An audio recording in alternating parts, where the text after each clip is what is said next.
Eclesiastes capítulo 7, versos de 7 a 29, diz assim a palavra do Senhor.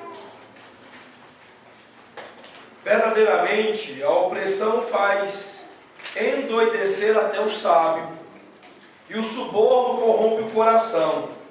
Melhor é o fim das coisas do que o seu princípio. Melhor é o paciente do que o arrogante.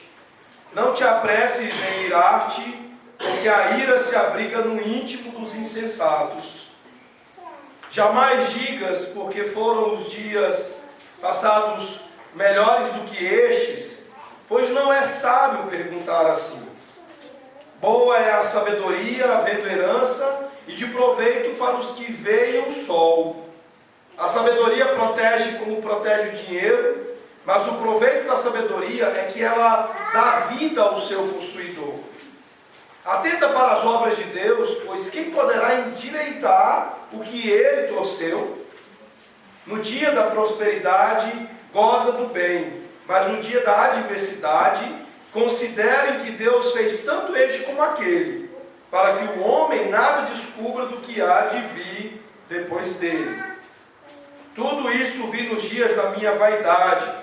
Há justo que perece na sua justiça, e há perverso que prolonga os seus dias na sua perversidade. Não sejas demasiadamente justo, nem exageradamente sábio, porque te destruirias a ti mesmo. Não sejas demasiadamente perverso, nem sejas louco, porque morrerias fora do teu tempo. Bom é que retenhas isto, e também daquilo não retires a mão, pois quem teme a Deus, de tudo isto sai ileso. A sabedoria fortalece ao sábio, mais do que 10 poderosos que haja na cidade. Não há homem justo sobre a terra que faça o bem e que não peque. Não apliques o coração a todas as palavras que se dizem, para que não venhas a ouvir o teu servo amaldiçoar-te. Pois tu sabes que muitas vezes tu mesmo tem amaldiçoado a outros. Tudo isso experimentei pela sabedoria, e disse, tornar-me-ei sábio, mas a sabedoria estava longe de mim. O que está longe e muito profundo, quem o achará? Apliquei-me a conhecer, e a investigar, e a buscar a sabedoria em meu juízo de tudo, e a conhecer que a perversidade é insensatez, e a insensatez loucura. Achei coisa mais amarga do que a morte, a mulher cujo coração são redes e laços, e cujas mãos são grilhões. Quem for bom diante de Deus, fugirá dela, mas o pecador virá a ser seu prisioneiro. Eis o que achei, diz o pregador, conferindo uma coisa com outra, para a respeito delas formar o meu juízo. Juízo que ainda procuro e não o achei. Entre 1000 homens achei um como eu, como esperava.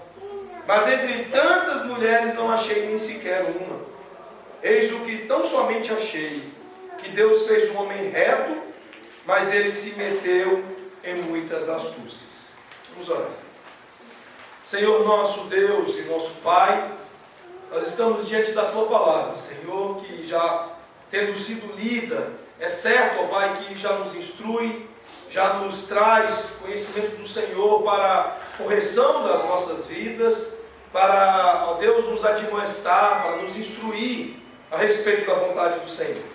Mas, ó Pai, como Tu mesmo ordenastes que a Tua palavra deveria ser pregada a tempo e fora de tempo, deveria ser exposta, explicada e aplicada para benefício do Teu povo, em particular como elemento, ó Deus, fundamental e central deste culto solene da adoração do Senhor.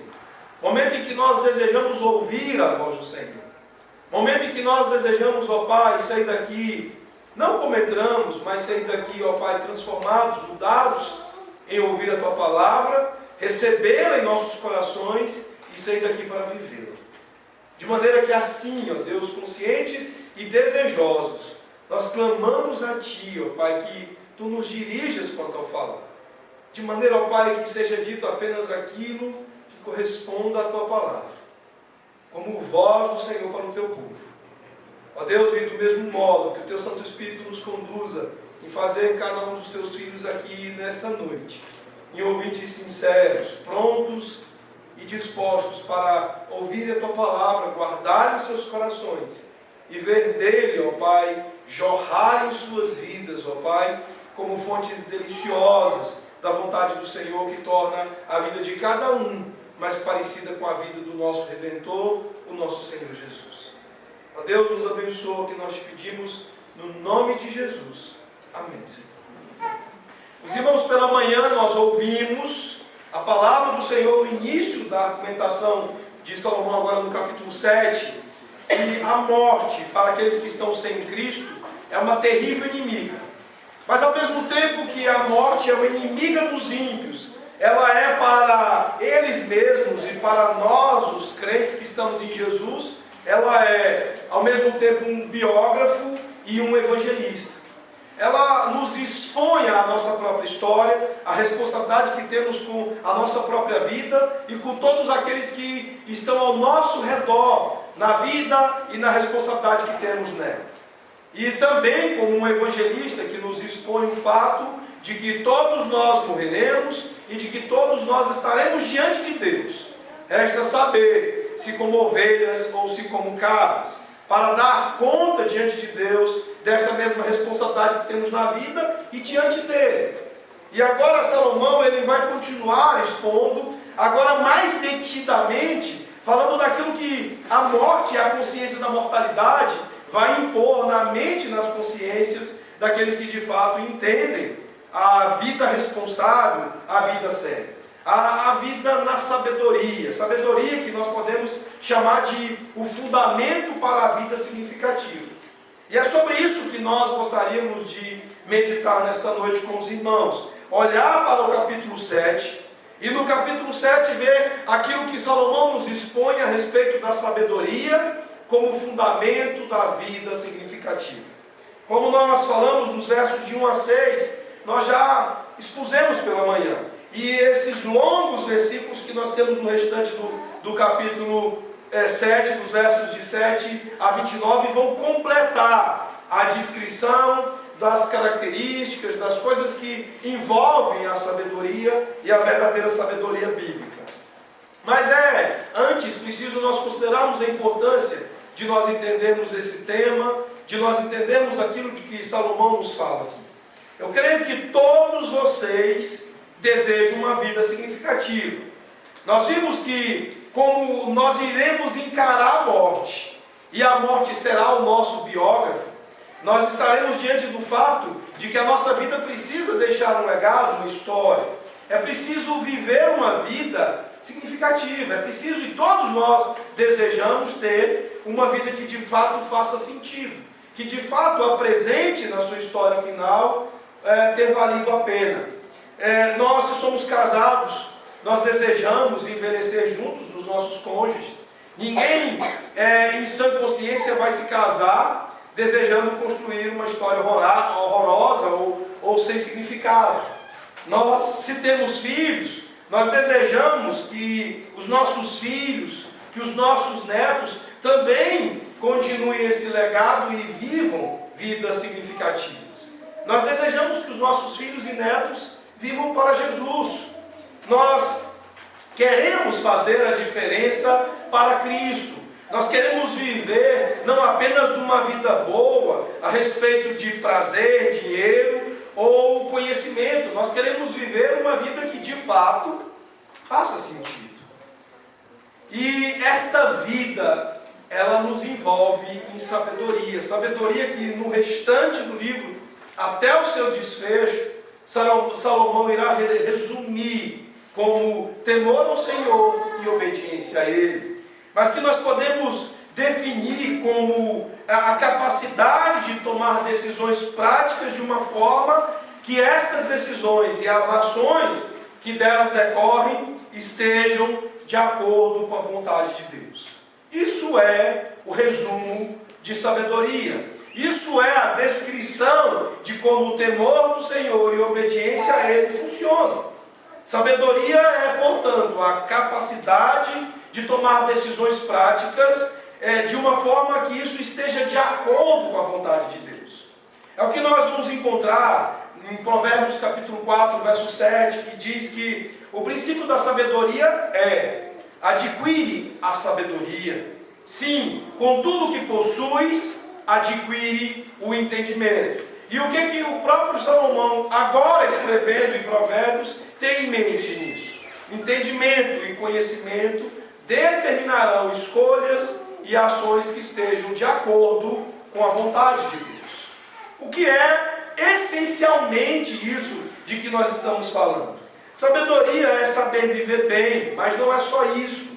É certo que é viver pela razão certa, é certo que é viver por amor do Senhor, é certo que o sábio é aquele que teme ao Senhor e vive uma vida do Senhor. Quem são os sábios deste mundo de acordo com as Escrituras? São os crentes, são os cristãos, são aqueles que vivem a vida para o Senhor. O texto de Provérbios capítulo 9, verso 10, diz que o temor do Senhor é o princípio da sabedoria, e o conhecimento do santo é prudência. Não importa o que parece certo para nós com relação ao nosso próprio entendimento. A palavra de Deus nos aponta para o fato de que esta prudência e este entendimento são firmados e são fundados naquele que é o Criador, não apenas de nós, mas de todas as coisas. Provérbios 16, verso 25 diz que há caminho que parece direito ao homem, mas afinal são caminhos de morte. Nós temos visto e observado muitos acontecimentos, e esses acontecimentos estão se propondo com uma nova sabedoria. Nós vemos as decisões e os posicionamentos recentes de muitas nações, não apenas da Suprema Corte Americana, mas do nosso próprio país e de tantos outros lugares. E o que se propõe por trás de todas essas mudanças seria a suposta sabedoria de um novo tempo. Observando até mesmo a argumentação de alguns, entre aspas, cristãos que estão se posicionando aí com perfis coloridos em redes sociais, muitos deles argumentam que essa é a nova maneira de pensar para um novo tempo.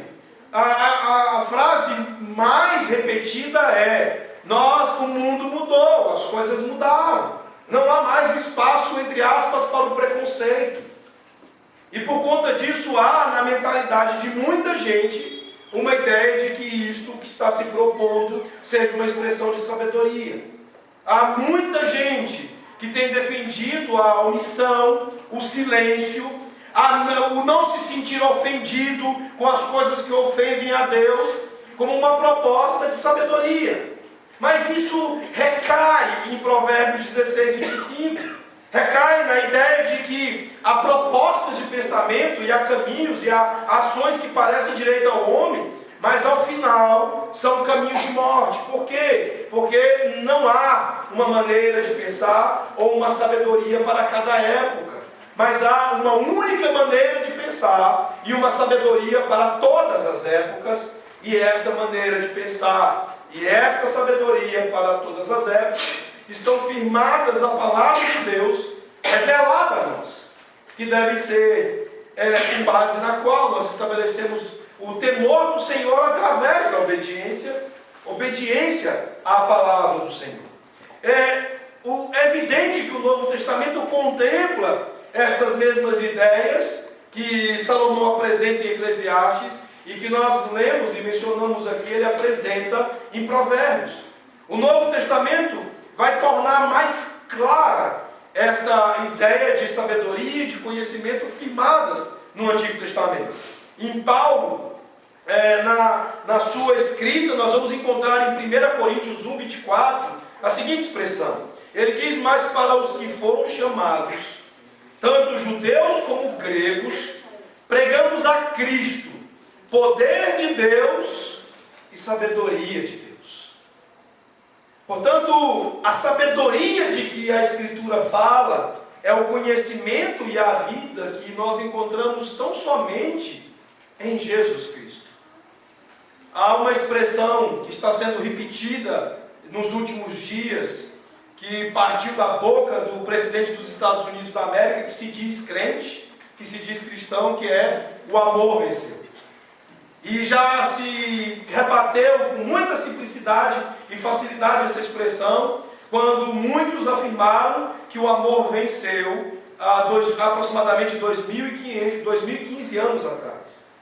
Quando Jesus, na cruz do Calvário, consumou a obra através da qual Ele salva todo aquele que nele crê, retira-os da ignorância e dá-lhes o conhecimento e a vida. Essa é a grande sabedoria de que Salomão está nos falando aqui. Essa é a sabedoria que é o fundamento para a vida significativa. Jesus, o nosso conhecimento de Deus e a nossa vida em Deus são fundadas nele. E é isso que a palavra do Senhor nos afirma. A palavra diz que Cristo é chamado de a palavra, de acordo com João capítulo 1, verso 1, e Ele é a verdade. Ele não é apenas a verdade sobre todas as coisas, a verdade particularizada em muitos aspectos, mas Ele é a verdade. Fora dele nada é verdadeiro. Ele é a sabedoria. Conhecê-lo e temê-lo e viver com Ele como centro de sua vida é a sabedoria. Eclesiastes nos aponta para o sentido da vida e nos dá a primeira preocupação de pessoas sábias. E a primeira preocupação de pessoas sábias é saber que Cristo é o fundamento da vida significativa. E viver como Paulo viveu, dizendo, já não sou eu quem vivo, mas Cristo vive em mim. Este é certamente o fundamento da vida significativa. E a primeira coisa que nós observamos dessa vida, conforme nós vimos pela exposição na manhã de hoje, a respeito do coração do sábio, é de que este coração, uma vez firmado em Cristo Jesus, é um coração consciente da sua própria condição, é um coração consciente da sua mortalidade e completamente confiante, única e exclusivamente, na vida que Cristo pode oferecer. É aquele que sabe que só há um modo de a morte não lhe ser por inimiga. E o único modo pelo qual a morte não pode ser um fim, mas o começo da verdadeira vida, Jesus Cristo. Este é o grande aspecto do coração do sábio. Ter Jesus Cristo como o fundamento, o princípio, a coisa mais importante, o fundamento da sua própria vida. E o coração do sábio, ele é um coração cuidadoso, é um coração carregado de pensamentos sérios, é um coração carregado da seriedade das coisas que o Evangelho envolve. Uma das coisas importantes que muitas vezes passam desapercebido nos nossos dias é que há uma preocupação tão grande com agendas políticas, com agendas sociais, culturais, e as pessoas simplesmente ignoram e riem de Deus, porque não entendem que o assunto mais sério, que o assunto mais urgente sobre a face da terra é o Evangelho. Nada é mais urgente do que as pessoas tomarem conhecimento de Cristo crucificado e este ressurreto, e ouvirem em suas mentes o arrependei-vos e crede. É exatamente isso que está faltando ao coração dos crentes ou supostos crentes de perfis coloridos. Eles não estão entendendo quando e onde o amor venceu. Eles não estão entendendo o que as pessoas mais precisam. Elas não precisam do nosso suposto amor por elas, carregado supostamente de aceitação dos seus pecados. Elas precisam de Jesus Cristo. O que nós precisamos entender, e o coração sério, carregado de cuidado de pensamentos sérios, de uma pessoa sábia, conforme nós vimos pela manhã, é orientado pelo fato da mortalidade, da inevitabilidade da morte, e a urgência do Evangelho é uma prioridade para ele. Se nós somos de fato pessoas sábias, se nós somos de fato crentes Firmados no Evangelho, nós teremos no Evangelho, na urgência dele, na urgência do arrependei-vos e crede, a grande oferta de que precisamos fazer na vida. Nós levamos a sério o dom da vida, nós levamos a sério os dons de Deus, nós somos pessoas responsáveis, que usam com cuidado as coisas que Deus nos oferece, que usam com cuidado as expressões, as palavras que são contidas na Escritura, que evitam com muito cuidado distorcer as palavras que estão contidas neste livro. Se nós olharmos atentamente para as últimas palavras deste livro, lá nós vamos encontrar uma seríssima advertência dada pelo apóstolo João, o apóstolo do amor, quando ele diz que não nos cabe nem extrair, nem acrescentar nada a este livro, que não nos cabe tentar fazer emendas à palavra do Senhor, que não nos cabe desprezar conteúdos da palavra do Senhor que devem ser ditos não somente à igreja, mas ao mundo. E nos dias de hoje, as pessoas estão rasgando de suas Bíblias Romanos capítulo 1, os versos 18 a 32, sobre uma suposta ideia de que isso seja sábio.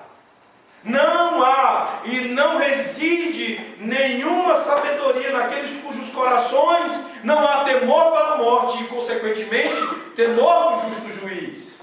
O coração do sábio, meus irmãos, é a primeira coisa que se mostra na sabedoria. Cuidado, seriedade e prudência com aquele que é o Senhor de todas as coisas. O verso 2 diz que é melhor ir à casa onde há luto do que ir à casa onde há banquete, pois naquela se vê o fim de todos os homens, e os vivos que o tomem em consideração. A palavra de Deus não está simplesmente aqui nos propondo uma vida amarga e mórbida, mas está sim nos propondo uma vida de prudência, de cuidado, porque o solo que nós pisamos é um solo extremamente perigoso.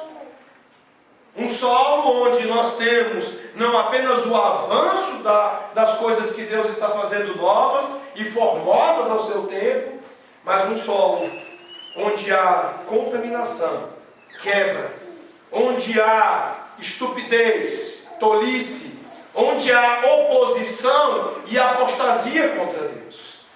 Um solo onde nós andamos com muito cuidado. Ilustrando, eu gostaria de comentar para os irmãos, por exemplo, a ideia de quem anda na fazenda. As pessoas que não são muito acostumadas com fazendas, elas podem se surpreender muito.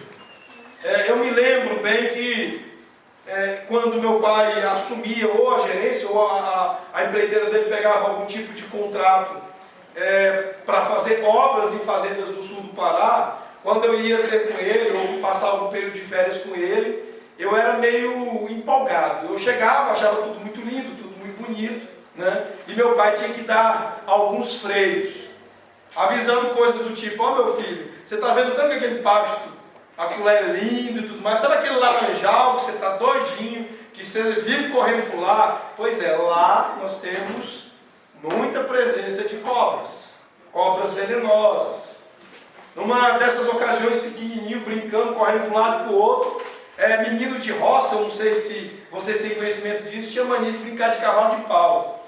Aqueles da cidade normalmente fazem um negócio mais bonitinho. Pega o cavalo de pau, botava ali a rédeazinha e uma cabecinha de cavalo, encaixada na ponta do cabo, né? Lá na roça a gente não tinha muito esses recursos, então era só mesmo um cano que a gente furava o cano e passava a cordinha e saía correndo no quintal brincando. E numa certa ocasião eu senti que o cavalo estava pesado. E então eu virei para o meu tio, o tio Aristófanes, que era irmão do meu avô, pai do meu pai, e falei: tio, meu cavalo está pesado. E aí eu dei uma olhadinha pelo buraco do cano e vi 2 olhinhos. E aí o titio me dê aqui, menina. Ele falou, tio, parece que tem um bicho dentro do meu cavalo. E aí então o tio Aristófanes correu, se apressou, pegou o cano, balançou, sacudiu e saiu uma jararaca de dentro. Então, um mundo belo, convidativo em muitos aspectos, mas que está repleto de perigos. Andar por sobre este mundo deve ser sempre um andar cuidadoso. Por isso que a palavra de Deus diz que é melhor estar num funeral do que numa casa de festas. Por quê? Porque há coisas muito sérias que nos envolvem nessa vida, para que você possa se envolver com o riso tolo, para que você possa estar envolvido com irreverência e com a falta de seriedade da vida. A reflexão, a seriedade dos pensamentos é algo que expõe o coração do sábio. É isso que Salomão começa a dizer aqui. No verso 4 ele diz que o coração dos sábios está na casa do luto, mas o dos insensatos na casa da alegria. Enquanto muitos estão forçando a barra em querer fazer bonitas as coisas feias deste mundo, por conta do muito riso, da muita brincadeira e irreverência, o coração do sábio ele permanece numa zona de reflexão e de seriedade, e ele não vai chamar de bonito aquilo que é feio. Eu tenho uma dificuldade muito grande para entender algumas expressões de arte, né? E pouquíssimas vezes eu estive envolvido com arte, digamos, mais elaborada. Mas numa certa ocasião eu resolvi ir a um espetáculo de dança de um grupo lá de Goiânia. Eu e Érica ainda éramos noivos e fomos convidados e fomos ao teatro em Goiânia assistir o espetáculo de dança. Pô, parecia um bando de doido dançando.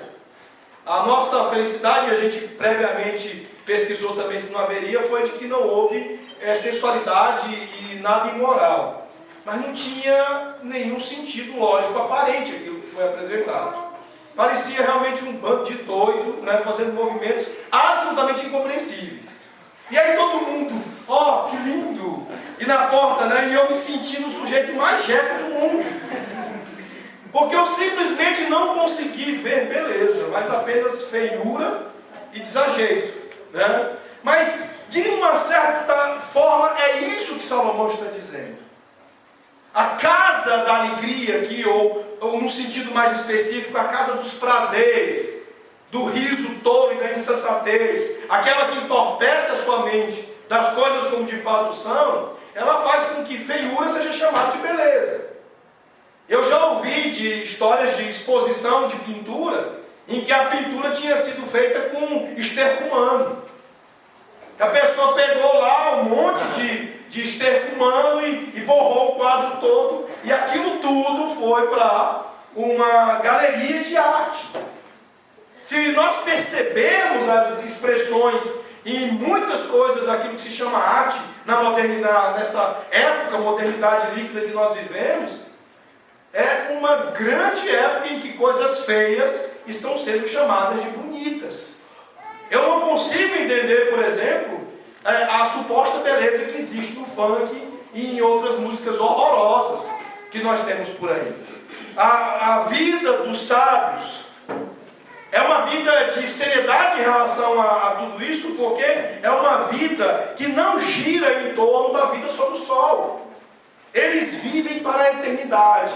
O nosso conceito de beleza é biblicamente definido. Aquilo que nós achamos bonito, aquilo que nós temos esteticamente definido, é biblicamente orientado. É orientado por coisas eternas, é orientado pelo aquilo que Deus está fazendo, por aquilo que Cristo está fazendo.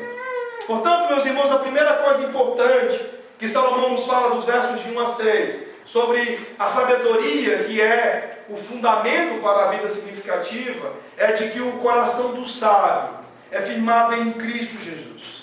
Isso determina ali pensamentos sérios, uma vida e um coração voltado para uma postura séria diante da vida. Ele não se dá ao riso dos tolos, ele não se dá à irreverência dos tolos, mas ele vive a vida na presença de Deus com reverência. E ele não chama o que é feio de belo, mas apenas então somente as coisas que Deus diz que são belas, para eles serão belas. Mas Salomão também fala de outras coisas a respeito da sabedoria aqui, e dos versos de 7 a 10, ele vai falar sobre o caráter dos sábios. Vejam comigo o verso 7. No verso 7 ele diz: verdadeiramente a opressão faz endoidecer até o sábio, e o suborno corrompe o coração. A vida do sábio não é fácil, e o seu caráter é o tempo todo testado por esta vida em que nós vivemos. Eles são intimidados, mas não são comprados. Eles vivem como pessoas esmagadas, mas que não cedem, mas que não se amoldam, que não entregam os pontos. Esta é a primeira característica do coração dos sábios. Ao mesmo tempo em que ele é profundamente oprimido, em que ele é profundamente testado, ele se mostra íntegro diante de todas essas provas, diante de todos esses desafios. Algumas coisas que nós podemos dizer é que no seu desejo de agradar a Deus, ele se mantém firme mesmo diante das mais terríveis provações e testes. A primeira coisa importante é de que as pessoas irão lhe oprimir, lhe pressionar, lhe manipular, lhe testar e lhe tentar de todas as formas. Quando eles são pressionados pelas pessoas em vários níveis, muitas vezes, eles são levados à beira da loucura. É isso que Salomão está dizendo. Faz esta opressão, faz endoidecer até o sábio. Hoje na escola dominical vocês ouviram uma exposição que foi muito difícil, né? Apenas porque foi realística, apenas porque ela expõe com verdade e sinceridade e com compromisso com a verdade as coisas que dizem respeito à nossa sociedade. Eu percebi na expressão de muitos de vocês que vocês estavam esmagados pelo que ouviram. E é isso que Salomão está dizendo aqui. A insensatez, a opressão, a loucura do mundo em que vivemos faz endoidecer o sábio. O Edilson mencionou a dificuldade de lidar com o contexto escolar, com o contexto de sala de aula. Em todos os ambientes em que nós estivermos, nós somos provados e testados, até mesmo a ponto de ficar meio doidos. O Kleber estava observando a página oficial do seu empregador no Facebook, e vendo a imagem colorida, um órgão público, uma empresa pública, assimilando uma agenda ideológica de movimento de minorias, não agindo como uma empresa pública. Isso faz endoidecer até o sábio. As pressões que nós sofremos, as coisas loucas que ainda veremos, faz endoidecer até o sábio. As pessoas tentam nos seduzir através de ofertas, daquilo que elas podem fazer por nós, e a palavra de Deus está dizendo aqui que isso é suborno. O mundo não apenas nos pressiona, nos oprime, mas o mundo tenta nos subornar. O mundo faz ofertas para nós, que estas ofertas acabam sendo meios para tentar fazer com que nós tenhamos um compromisso menor com a sabedoria. E muitos têm sido alcançados, isso depõe contra eles. A oferta da popularidade, a oferta da celebrização, a oferta de ser pop no mundo que rejeita a sabedoria, é algo que se propõe a muitos como uma forma de suborno. O povo de Deus está sendo amassado. Eles não podem ser intimidados ou comprados, mas estão sendo pressionados. Efésios capítulo 5, verso 9, diz: porque o fruto da luz consiste em toda bondade, justiça e verdade. O nosso objetivo é agradar a Deus e não as pessoas. Se nós olharmos para aquilo que a palavra de Deus fala dos frutos do Espírito, ou o fruto do Espírito que se mostra em muitas virtudes, que são as virtudes do nosso Senhor Jesus, nós vamos perceber que, por mais que pessoas sejam o alvo do nosso caráter, nós vamos perceber que o nosso caráter, ele está voltado para Deus, mas não para as pessoas. Nós devemos a Deus e não às pessoas. Quando você ama alguém, o seu objetivo é, em primeiro lugar, agradar a Deus e não a pessoa. Quando nós fazemos qualquer coisa na nossa relação interpessoal, isso não diz respeito ao outro, mas isso, em primeiro lugar, diz respeito à nossa própria relação com Deus. O objetivo de vivermos para agradar a Deus está na base da nossa permanência, na nossa integridade.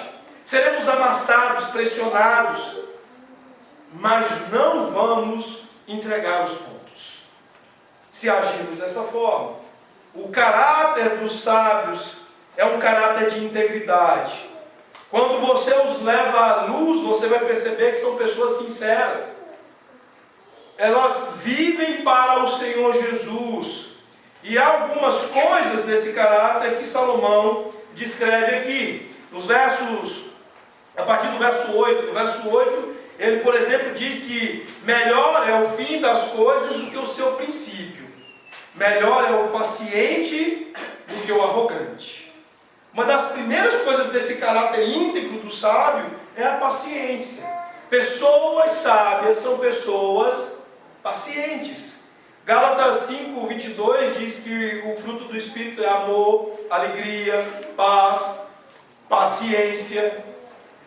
A paciência é a capacidade que nós temos de descansar no controle de Deus. E isso é importante para pessoas que estão sendo oprimidas, para pessoas que estão sendo pressionadas.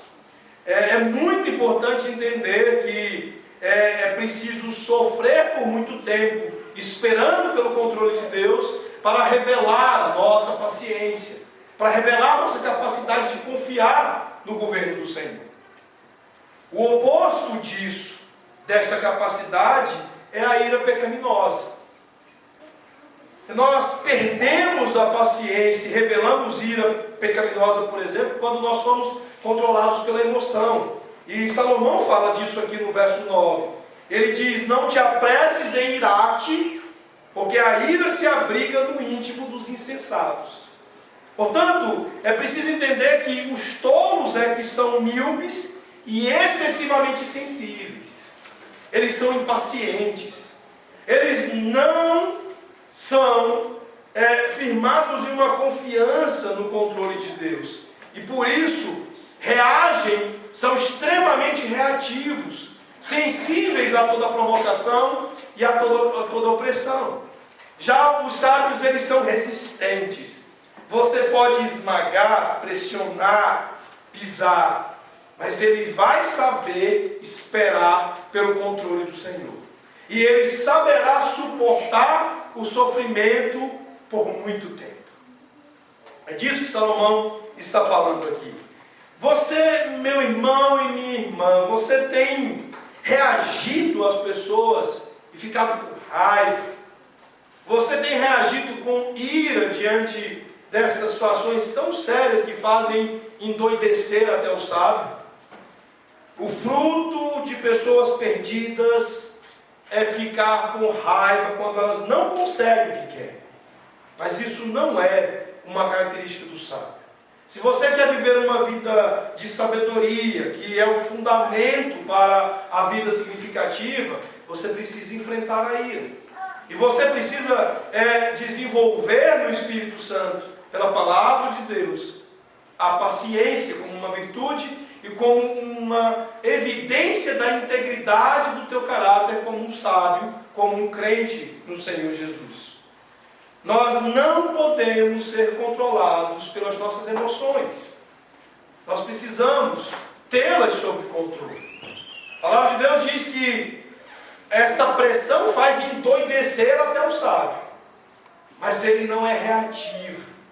Ele não vai agir segundo as suas emoções, mas segundo a sua confiança no Senhor. E será capaz de suportar esse sofrimento por um longo tempo.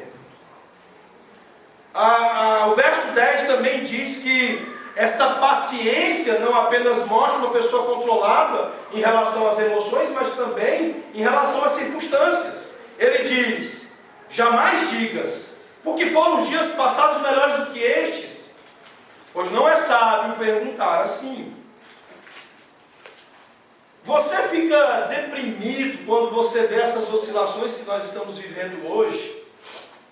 Eu sei que a maioria aqui não viveu na época do regime militar, né? Mas uma coisa que tem nos chamado a atenção é de que nessas manifestações contra o que está acontecendo, tem muita gente aí que fica, intervenção militar já, eu quero a volta da ditadura. Salomão está dizendo que agir assim não é sábio. Agir com este saudosismo que revela uma confiança não no Senhor, mas naqueles que estavam ocupando o poder em alguns anos atrás, não é sábio.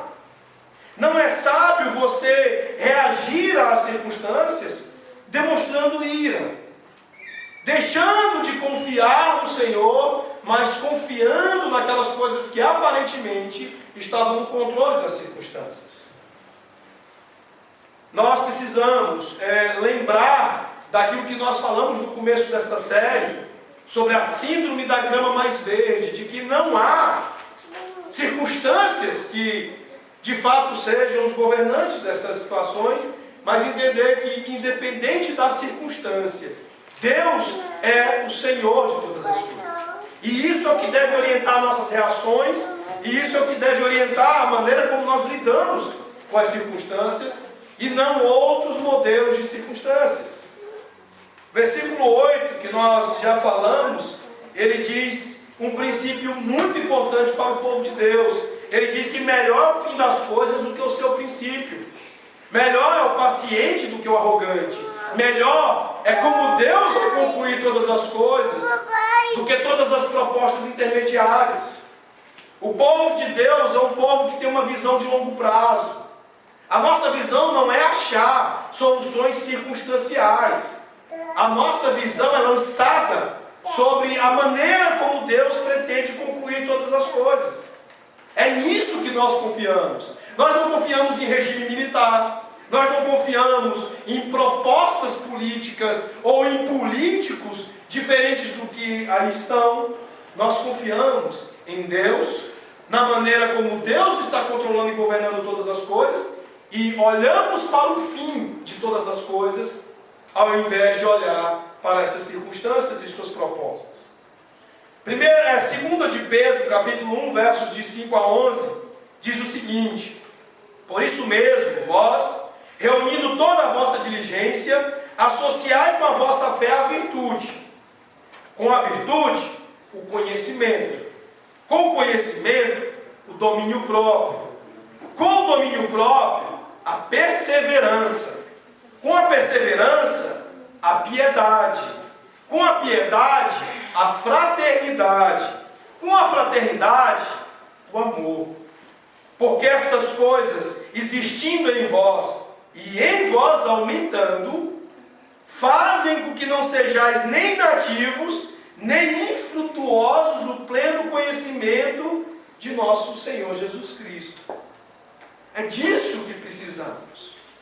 Precisamos de um revestimento do nosso caráter que vão revelar a nossa integridade, a nossa inteireza em Cristo Jesus.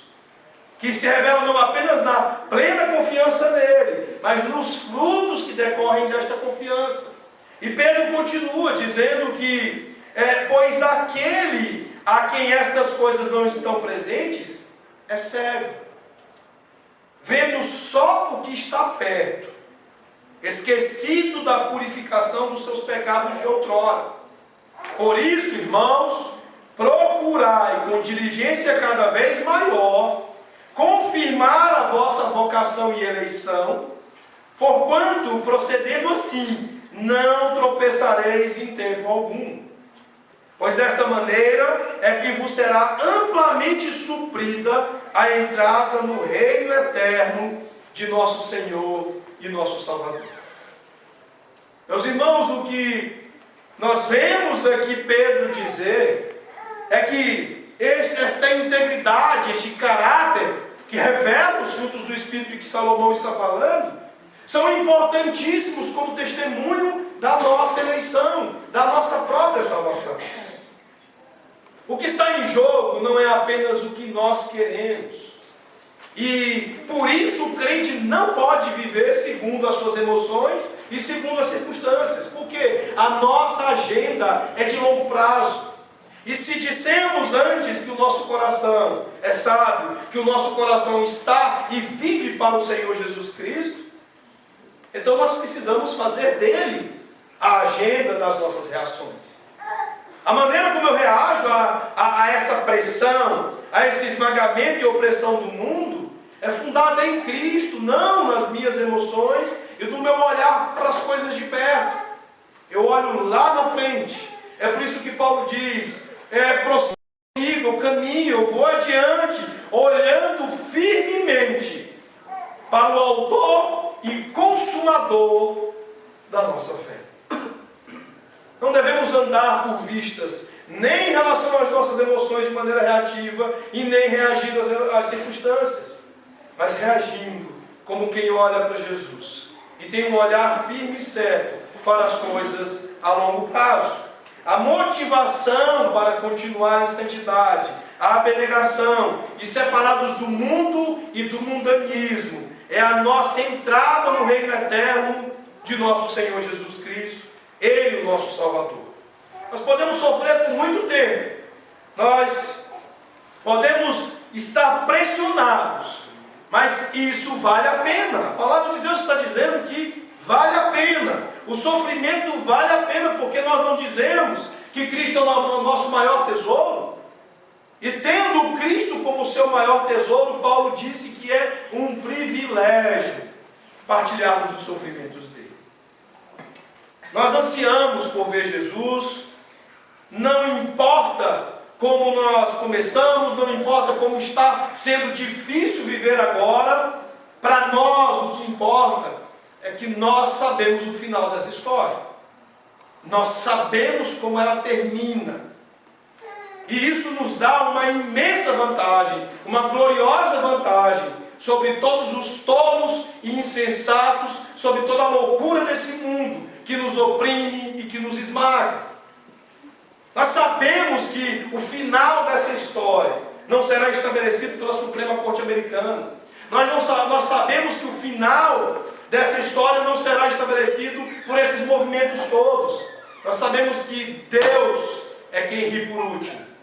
Nós sabemos que hoje eles estão rindo de Deus, mas Deus rirá-se deles. E isso é o que orienta a nossa integridade, o nosso comportamento. No versículo 8 ele diz, melhor o fim das coisas do que o seu princípio. Mas Salomão, nos versos de 11 a 15, ele fala que a sabedoria ela vai mostrar-se num coração como que nós vimos, fundado em Cristo, tendo a mortalidade, é algo que referencia seus pensamentos sérios, a vida futura no centro dos seus pensamentos. Nós vimos até aqui o caráter do sábio, mas ele fala também que a sabedoria ela carrega um tesouro. Vejam comigo os versos de 11 e 12 em primeiro lugar.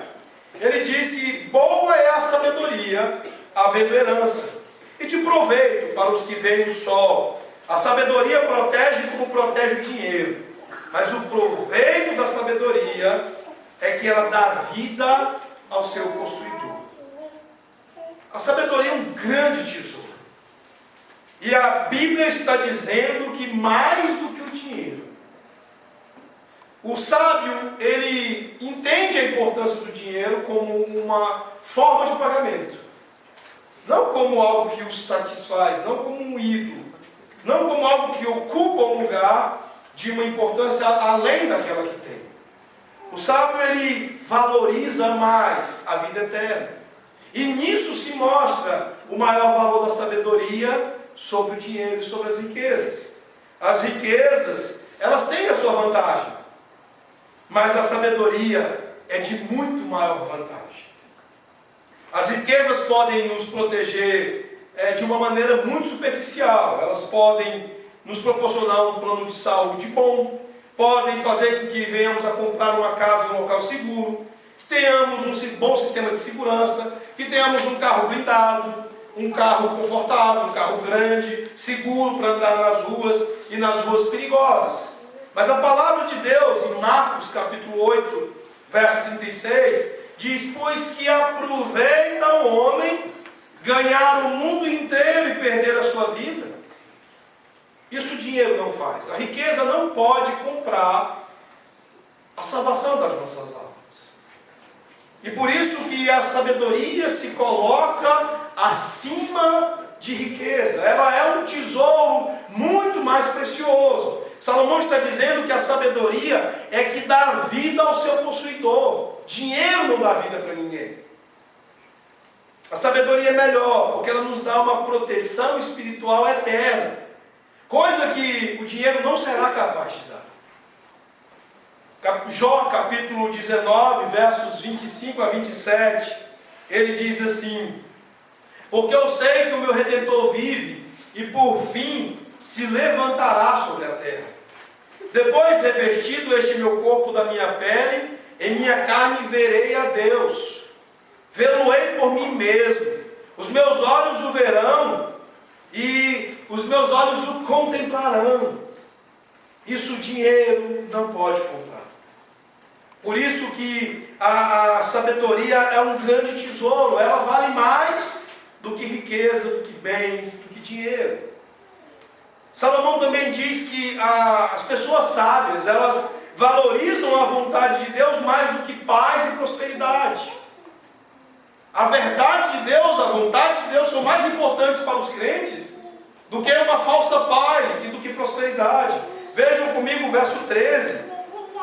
Ele diz: atenta para as obras de Deus, pois quem poderá endireitar o que ele torceu?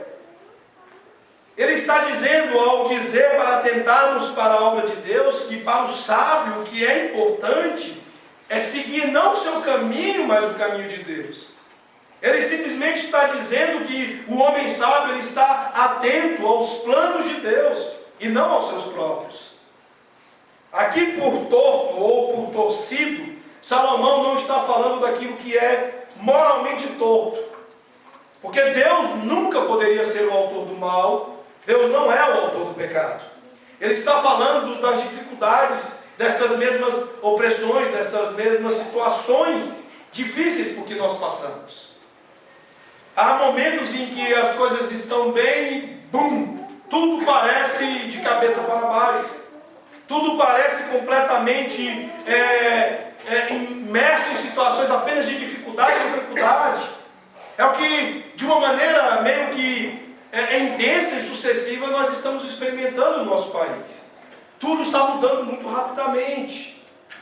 E aqui ele está dizendo que nós precisamos estar atentos para os planos de Deus, porque nós não somos capazes de endireitar o que foi torcido. O que ele quer dizer com isso?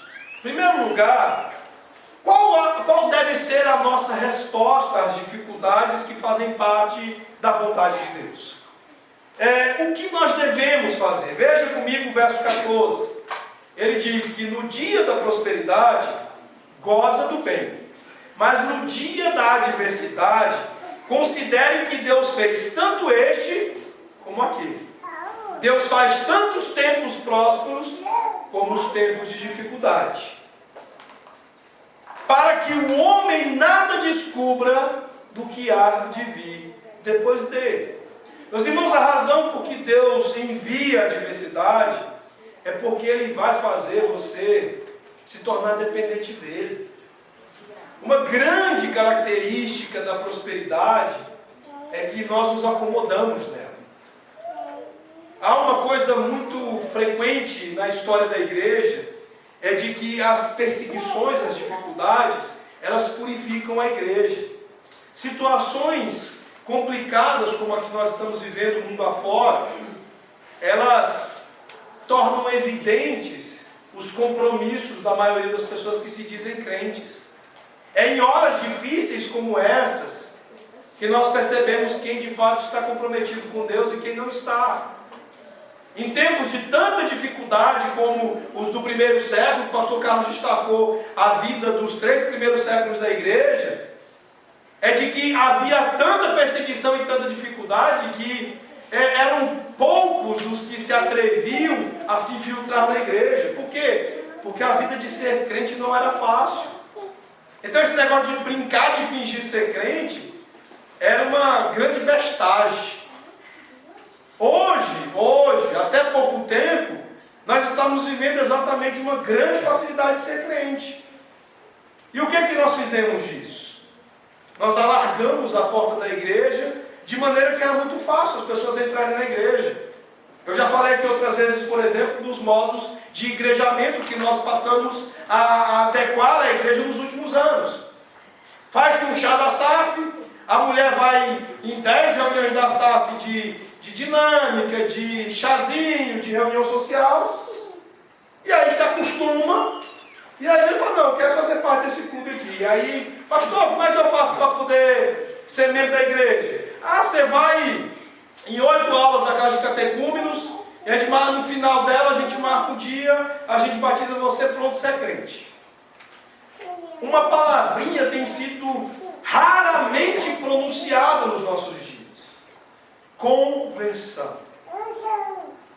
Nós falamos muito pouco hoje em dia sobre isso. Por quê? Porque os processos de identificação com a igreja são corriqueiramente de igrejamento, de uma adesão social à igreja. Isso fez com que a igreja hoje esteja terrivelmente infiltrada por cabras. Há muitas cabras no meio das ovelhas. E as dificuldades todas que Deus envia de tempos em tempos, onde a igreja é perseguida, é testada, é provada. O que nós percebemos historicamente dessas situações é que elas servem para purificar a igreja. Porque a turma do engrejamento, a turma da adesão, logo se alia ao perseguidor. Logo se achega ao perseguidor, como os muitos crentes que estão aí com seus perfis coloridos. Você acha que durante o levantar, o erguimento do nazismo na Alemanha, muitos crentes correram, se apressaram em se aliar a Hitler e aos seus pares? Muitos supostos crentes na história funcionaram como delatores de crentes que foram martirizados, como Dietrich Bonhoeffer, que foi martirizado no período do nazismo. Meus irmãos, Deus envia diversidade para que nós assim venhamos a ser dependentes dele. Ele diz que isso vem para que o homem nada descubra do que há de vir depois dele. É fácil ser crente quando tudo está muito claro para a gente de que será muito bom lá na frente. Mas quando nós olhamos para frente e nada vemos, e nada esperamos além do fim de todas as coisas, e precisamos depender tão somente do Senhor, isso para muita gente não é uma proposta segura. Muitos não querem viver assim, dependendo, confiando exclusivamente do Senhor. Você nunca vai ser como Deus, sabendo que o amanhã trará. Pare de se preocupar sobre a sua situação, aceite a adversidade como um caminho, como uma forma de você se aproximar de Deus.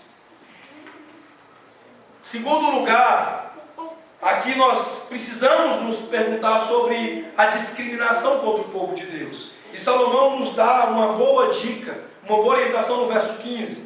Ele diz, tudo isto vi nos dias da minha vaidade. Há justo que perece na sua justiça, e há perverso que prolonga os seus dias na perversidade. Todos nós desejamos endireitar as injustiças desta vida. Temos desejo de consertar o mundo. Mas entenda, todos nós estamos caminhando para estarmos diante de Deus. As ovelhas e as cabras estarão diante de Deus e irão dar conta do que fazem. Em última análise, a injustiça não é contra a igreja, é contra os crentes. A injustiça é contra o próprio Deus. Cada expressão de riso, escárnio, deboche, que tem sido levantada contra crentes sérios, conservadores, bíblicos, não são, no final das contas, contra eles, mas é um riso contra Deus, é um escárnio contra Deus. E Ele vai resolver isso. Seja sábio e confie em Cristo. Saiba que não cabe a você endireitar isso, mas o tribunal de Deus vai resolver isso. O crente deve ser uma pessoa razoável, equilibrada. Há uma certa previsibilidade em relação ao caráter do crente. Eles não irão sair pela tangente. Nós não vamos buscar extremos, ou meios termos, ou meios caminhos. Nós teremos sempre uma expressão de integridade dentro de uma razoabilidade bíblica, um equilíbrio bíblico.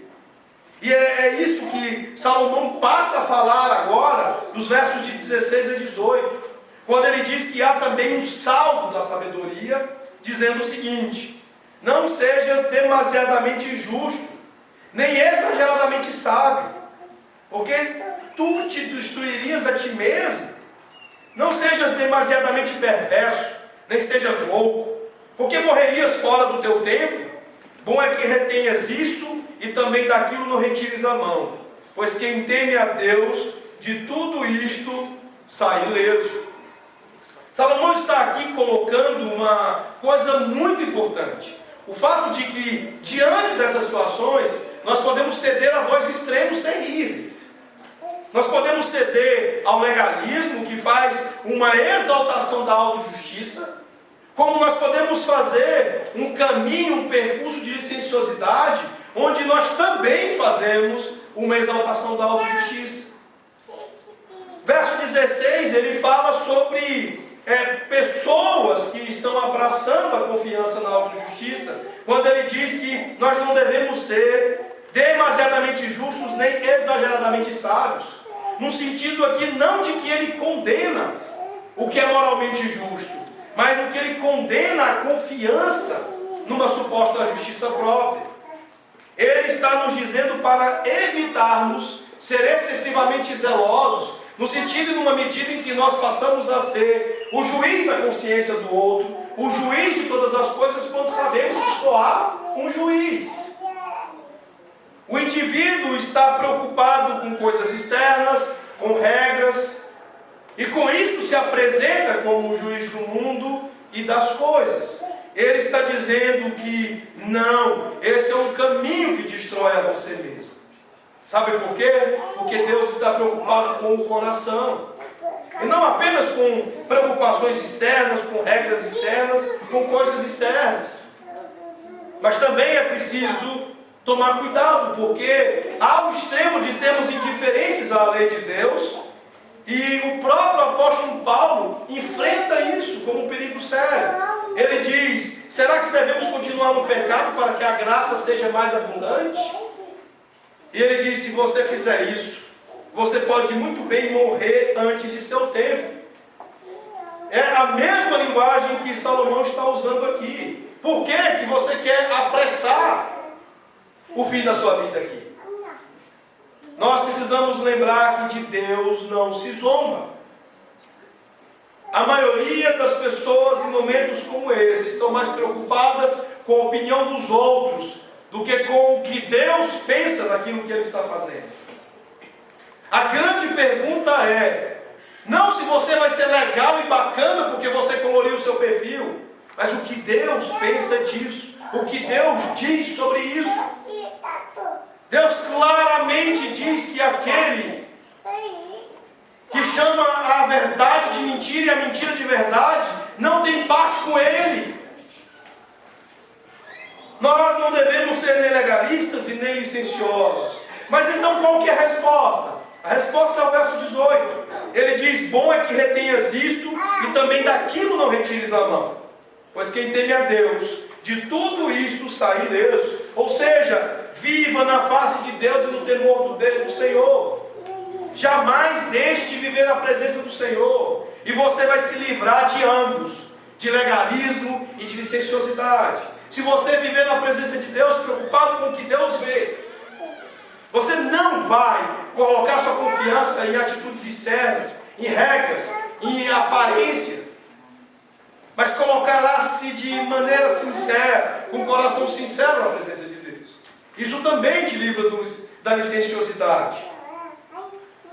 Versos versos de 19 a 29, Salomão conclui a sua argumentação para dizer que não apenas o coração do sábio se revela de certa maneira, não apenas a integridade dele, a sabedoria como um tesouro importante em sua vida e um saldo de mudança em seu comportamento, mas ele fala de um poder da sabedoria aqui dos versos de 19 a 29. Vamos começar pelo verso 19, quando ele claramente diz que as pessoas sábias, elas são poderosas.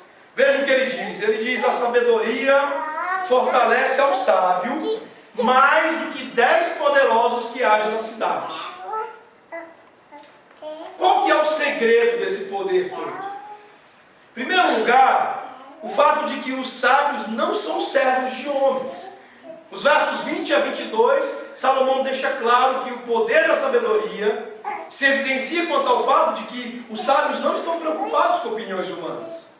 Veja o que ele diz: não há homem justo sobre a terra que faça o bem e que não peque. Não apliques o coração a todas as palavras que se dizem, para que não venhas a ouvir o teu servo e amaldiçoar-te. Pois tu sabes que muitas vezes tu mesmo tens amaldiçoado a outros. Salomão está chamando à realidade, à nossa compreensão, o fato de que as pessoas não são, em última análise, confiáveis. Lá em Jeremias, capítulo 17, nós vamos encontrar a seguinte expressão: assim diz o Senhor: maldito o homem que confia no homem, que faz da carne mortal o seu braço e aparta o seu coração do Senhor. Se você é sábio, você não vai se permitir orientar pelo pensamento de pessoas, pela opinião de homens. Por quê? Porque você não vai permitir que homens façam as suas escolhas. Esse é um dos grandes problemas dos modinhas de atual, do tempo que nós vivemos hoje. Pela manhã o próprio Kleber mencionava o perigo dessa questão da autoridade, de nós usarmos o argumento de alguém como autoridade ao invés de o fato de alguém estar usando a Bíblia. Isso tem sido algo terrível nos nossos dias, inclusive dentro das igrejas sérias, históricas e reformadas. Muitas vezes, o que é importante e determinante para a aceitação de opinião de alguém não é o fato de que alguém esteja sendo bíblico, mas é o fato de que este alguém está dizendo: ah, mas fulano é doutor, ah, mas fulano é famoso na IPB. E o Kiko? Salomão está dizendo que nem ele é confiável.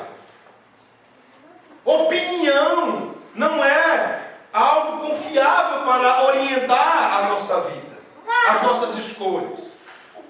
Há uma única coisa confiável para orientar as suas escolhas, e é a palavra de Deus. Um bom conselheiro para você será aquele que maneja a Escritura para dizer o que a Escritura diz a respeito do assunto. Quando há compromisso bíblico com aquilo que está sendo orientado. Isso é o importante. Não é importante se você começa a estabelecer a confiabilidade porque o sujeito é famoso, porque o sujeito é célebre, porque ele é o famosão da internet. Salomão está dizendo: não apliques o coração a todas as palavras que se dizem, para que não venhas a ouvir o teu servo e amaldiçoar-te, e trazer danos, e trazer prejuízo para você. Pessoas devem fazer suas próprias escolhas de maneira biblicamente orientada. Não podemos fazer as escolhas a partir de opinião de outras pessoas. Lembre-se da expressão de Martinho Lutero, quando ele diz que a minha consciência está cativa à palavra de Deus. A menos que vocês abram a Bíblia e me mostrem e me provem com a Bíblia, eu vou seguir pensando do jeito que penso, disse Martinho Lutero, diante de um concílio da Igreja Católica Romana. Mas hoje nós nos orientamos em muitos pensamentos apenas porque fulano, beltrano, que é doutorzão, que tem PhD, que tem doutorado, que tem não sei o quê, ou que é o famosão da internet, diz. É impressionante como uma prática tem se tornado comum entre reformados, que é o de ficar replicando frases mais do que versículos.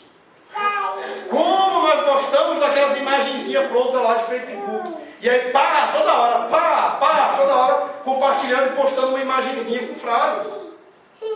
Como se o importante fosse ouvir o que as celebridades do mundo reformado têm a dizer. Meus irmãos, as celebridades, entre aspas, reformadas, têm sua importância quando se mantêm cativos a Cristo e sua palavra, quando se mantêm fiéis às Escrituras e quando apontam para a Escritura como algo mais importante do que suas opiniões. Ele diz, porque tu sabes que muitas vezes tu mesmo tens amaldiçoado a outros. Quantas vezes nós lançamos nossas opiniões para outros? Quantas vezes nós dizemos aos outros o que devem fazer com nossas opiniões e não com a Bíblia? A imposição de consciência tem sido algo terrível, tanto da parte de legalistas quanto da parte de licenciosos. Porque aquele que não é nenhum nem outro vai orientar as pessoas com a santa palavra de Deus. Por que o aconselhamento bíblico é tão importante e está acima desses aconselhamentos de boteco que muitas vezes as pessoas acham que é isso que tem que ter na igreja? Aquele aconselhamento de fila de refeitório. Você chega lá, e aí fulano, o que você acha disso? Ah, eu acho isso e isso. Aí você vai lá ao besta seguir a orientação dada de maneira inadequada, descuidada. O manejo da Escritura e o aconselhamento particular dado com a palavra de Deus requer cuidado e seriedade, porque assim é o coração do sábio. Ele é prudente, ele é sério, ele é preocupado, ele é cuidadoso. Nós não iríamos aconselhar ninguém em pé numa fila de refeitório. Nós não iríamos dar conselhos para presbíteros de igreja em fila de livraria de conferência. Nós precisamos calcular os riscos dos danos que nós podemos causar na vida das pessoas. Se alguém está querendo um conselho bíblico, em primeiro lugar, se você é um bom conselheiro, você vai dizer, você já conversou com o seu pastor? Você já sentou com ele, orou com ele, com a Bíblia aberta, e o ouviu dizer da palavra de Deus, o que a palavra de Deus diz sobre isso? Conselho é coisa séria, e não deve ser dado de maneira leviana. Nos versos 23 e 25 a 25, Salomão diz que o poder da sabedoria também reside no fato de que os sábios não são orgulhosos.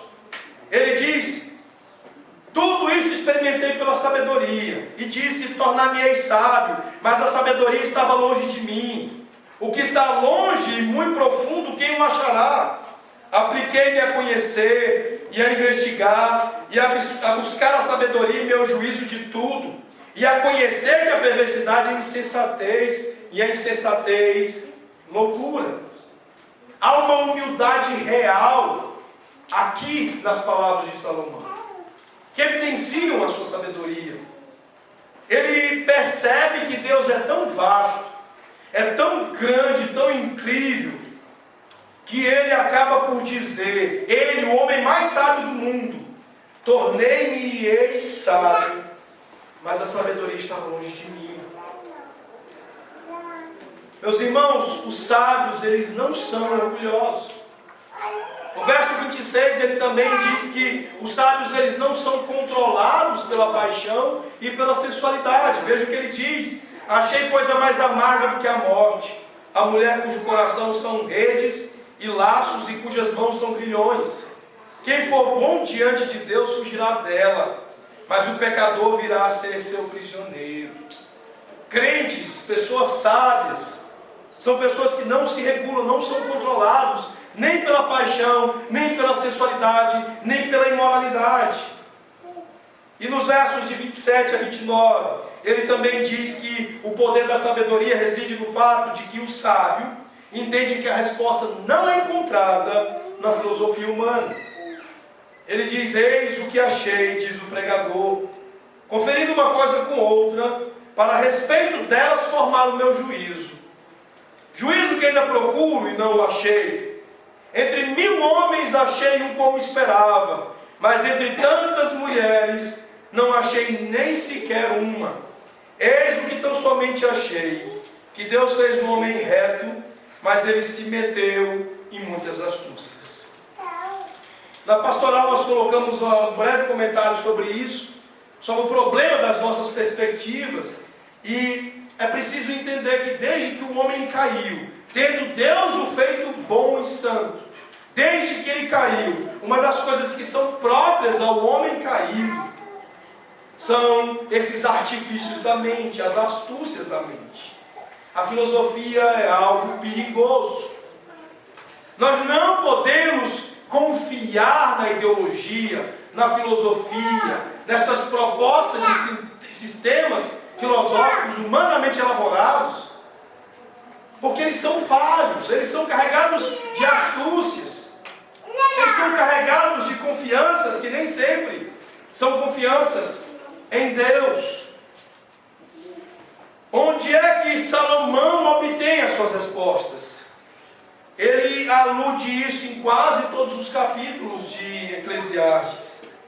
Ele no verso 18, ele diz aqui, vejam comigo o verso 18: bom é que retenhas isto e também daquilo não retires a mão, pois quem teme a Deus, de tudo isso sai livre. Temor do Senhor. Ser orientado por sua palavra e não pela filosofia humana. Isso é característica do poder da sabedoria na vida do sábio. Portanto, meus irmãos, qual é a essência da sabedoria? Paulo disse que para mim o viver é Cristo e o morrer é lucro. Se a sabedoria é a capacidade de tomar decisões práticas que sejam de acordo com a vontade de Deus, isso se revela claramente numa vida totalmente orientada para Jesus. Quando Cristo é o centro de todas as nossas escolhas, decisões, de todos os nossos afetos, o centro de tudo na nossa vida, então nós achamos a essência da sabedoria. Quando Cristo é tudo em nós, então nós nos achamos sábios. Foi isso que Paulo concluiu aqui. Você teme ao Senhor, você vive para Jesus, Ele é o centro da sua vida. Nós não podemos brincar com Deus. Nós não podemos brincar de igreja, brincar de ser crente. Nós não vamos encontrar respostas em confiar em nós mesmos e nos alimentar de ira e permitir que a nossa vida seja orientada por reações segundo as nossas emoções, segundo as circunstâncias. Não haverá vantagem em ser legalista ou em ser licencioso. Não haverá vantagem em confiar na filosofia humana. Eu preciso confiar em Jesus. É a única maneira de nós nos desencilharmos de todo o risco que há nessa vida. Mesmo o pecador mais iletrado, foram grandes homens sábios enquanto andaram na terra como discípulos de Jesus. Se você quiser ser sábio, busque Jesus, ande com Ele, confie nele. Ele é a sabedoria e o poder de Deus. Que Deus os abençoe e que Deus permita que vocês vivam a vida na sabedoria, que é o fundamento para a vida significativa. Que vocês vivam para Jesus em tudo, em todas as coisas. Feche os seus olhos, vamos orar.